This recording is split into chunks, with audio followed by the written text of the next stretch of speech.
Golf Central on YouTube, brought to you by the Chrome Soft Golf Ball from Callaway. Leaderboard as it stands at the RBC Heritage, 3 rounds in the books, just 18 to go at Harbortown. Matt Fitzpatrick with a one-shot lead over Patrick Cantley. Both those guys playing well on Saturday. Same can be said for Jordan Spieth, the defending champ, is a 12 under solo third. Fitting last year, it was Spieth and Cantley in a playoff. Both those guys among the top 3 in the 55th edition. Clearly very comfortable at this Pete Dye design. A lot of big names among the chasers. You see a T4 as well as T9 at 11 and 10 under respectively. Here is the leader with Kira K. Dixon. Matt Fitzpatrick shoots his career low on the PGA Tour, 63. Matt, when you hear that you just shot your career low, what is your reaction? Yeah, obviously excited. We're really happy about that. I know Billy said that actually after I finished. He was like, congratulations, that's the lowest career round on the PGA Tour. So, pretty funny that he actually said that. But, it's always obviously a nice way to spend a Saturday.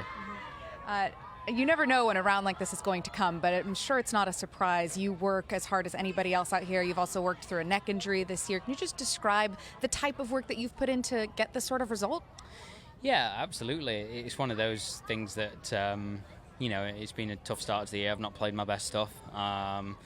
We kind of looked at it as a team that these last 4 weeks, the week before the Masters this week, and then next week is kind of a bit of a rebuild phase, effectively we called it, just kind of going out there with no real expectations, just trying to enjoy it, trying to do the right things, do my stuff in the gym, do my stuff in practice, and just see where it takes me really. So I think last week was a big positive step forward for me. I felt comfortable with my game, and so far this week's the same. I know you try and go into each week with no expectations, but this is an event that you've said would mean a lot to you to get to call yourself a winner here. So what would it mean, considering especially your childhood here as well? Yeah, for me this is just comes just behind a major. I think if I won tomorrow, I could retire happy. It really does. It means so much. It's just a special place for me and my family, and they're here as well, luckily, and. To win tomorrow obviously will be an amazing feeling. Best of luck tomorrow. Thank you. Thanks. The lowest career rounds for Matt Fitzpatrick on the PGA Tour. 5 other instances he had shot 64, and then that 63 like Kira and Matt were talking about, his new low on the PGA Tour. We'll see if that will lead to his second career win on the PGA Tour. You won 5 times on the PGA Tour. 4 of those as a chaser, 1 time with the lead. For Matt Fitzpatrick, all week he has been the chaser. Now, final round, he's the guy with the bullseye on his back. How big a shift is that from chaser to then the guy out in front? Yeah, pretty big shift, but I think it's how do you follow such a great round? Okay. 63 career. It was fascinating that he didn't realize that was his low career. The guy who knows every stat in America in his whole life, it didn't know that one. You're right. That one really shocked me, but it is surprising because he's only got the one way. The thing he said, it was interesting, and I know guys are motivated different ways, and I know when I talk about it, everybody kind of thinks this is crazy, but this is how pros sometimes think. 6 years old, got the picture, special for his family to be there. Last time we saw that was at the Open, the U.S. Open, when he was up there. He had won the USAM. His family's there. He stayed with the same family. It was so important for him personally to kind of win in front of his family and everything. Kind of falls into that as well. But it is tough sometimes to lead. I think for him, he's got to stay aggressive because there's so many really good players behind him, very close to him. So the mindset is you got to get aggressive early, and you got to take care of those first 4 or 5 holes, and you got to birdie those 2 and 5, which are par 5s. Everybody's going to probably do it, so he has to do it as well. We saw what he was able to do, being aggressive on that front 9, going out in 6 under 30. The best front 9 we've seen this week at the RBC Heritage.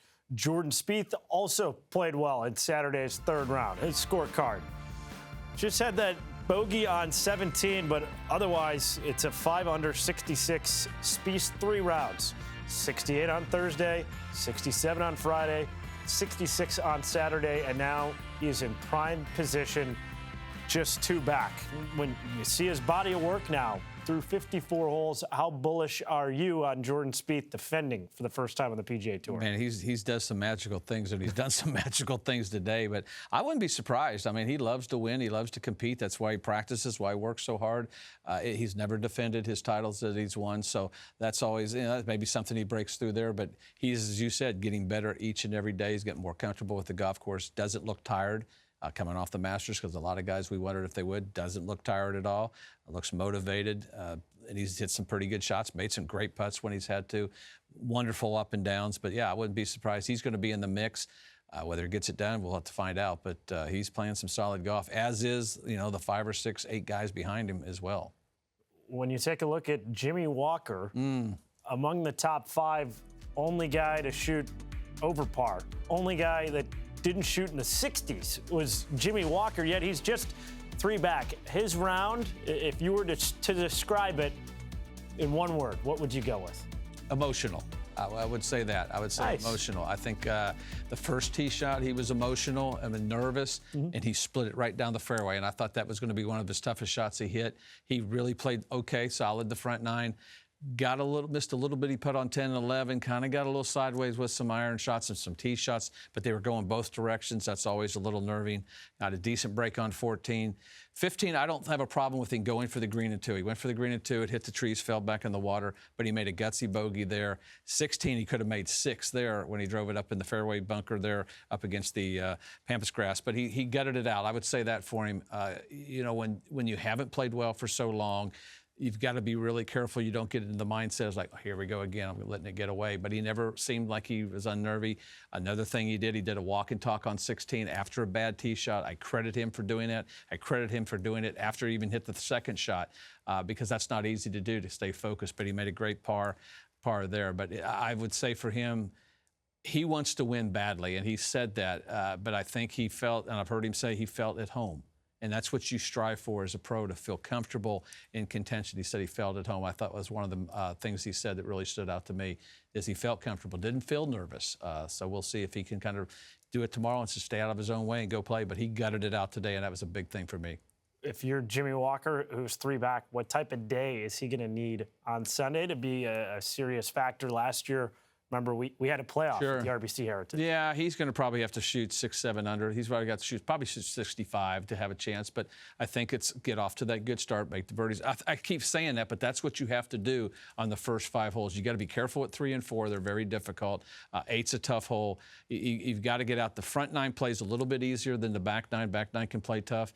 But the key to him is I think just go out there and, hey, you've got through, I thought, the toughest day is the 3rd round. If you were going to have a hiccup, that was. But he gutted it out for just 1 over. I know he's the only guy in the top 20 that shot over par, but he's not out of it. But I think tomorrow, big day, just go out and try to shoot as low as you can. Finish as high as you can. Just go out there, get back to feeling comfortable again.